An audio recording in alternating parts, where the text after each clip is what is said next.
Es un hecho el renacimiento de las diferentes culturas ancestrales en nuestro país.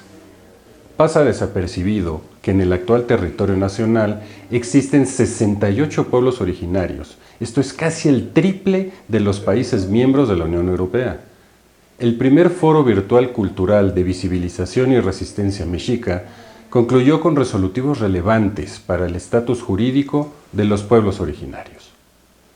Acompáñenos. Esto surge primero por el lado cultural, ¿no?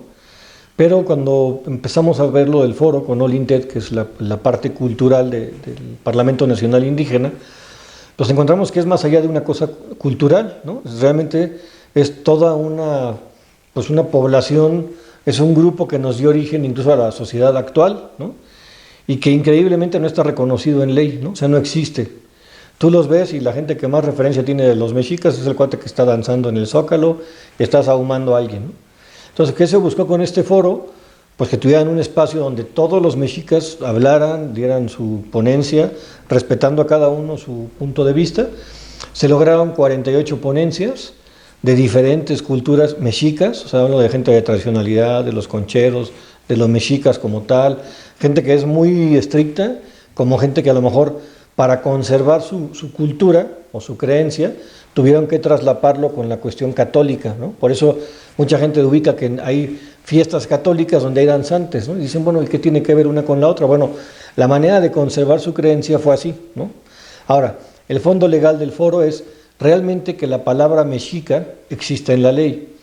Hay una lucha de más de 500 años atrás de esto. De hecho, la Fundación de México Tenochtitlan fue hace 700, se cumple en el próximo año, y son 500 de la resistencia mexica, exactamente.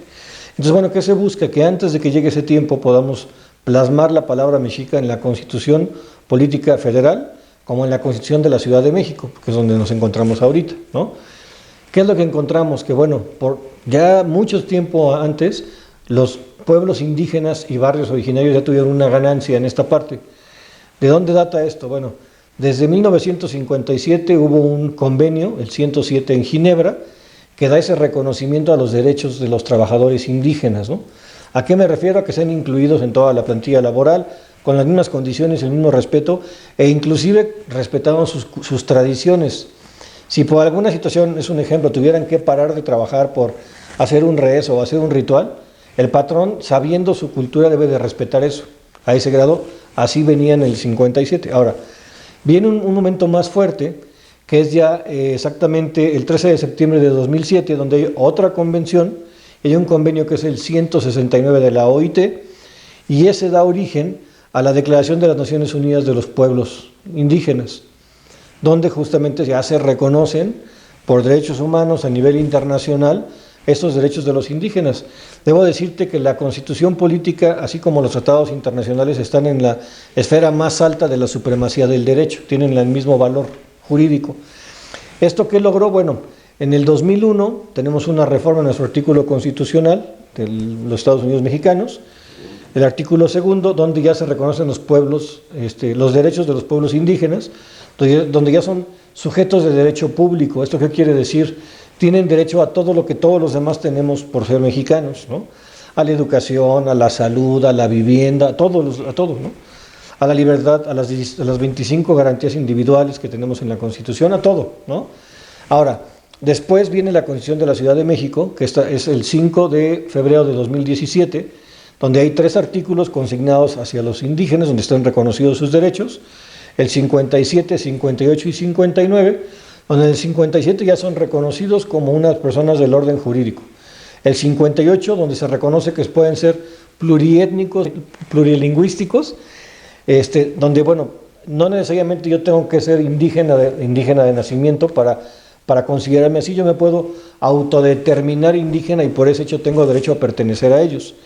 Y el 59 les da la parte de la autoadscripción, que es que yo acepto pertenecer a ellos y por tanto tengo derecho a todos los derechos que están consignados en esta Constitución.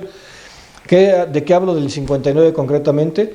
De todo, de organizarse políticamente como ellos lo vengan haciendo, de participar en la política, de participar de la salud, de poder seguir ejerciendo su medicina tradicional y la parte de los parteros o parteras, que es una costumbre con la que ellos nacen, La parte cultural, que tengan espacios donde libremente puedan practicarlo y no sean perseguidos, porque tal pareciera que ellos son los que están invadiendo a México, cuando realmente ellos son los que nos dieron el hospedaje a nosotros, ¿no? O sea, ellos practicaban sus ceremoniales mucho antes de que nosotros siquiera existiéramos, y es lo que estamos buscando. Ya está, fue un logro que los indígenas tienen.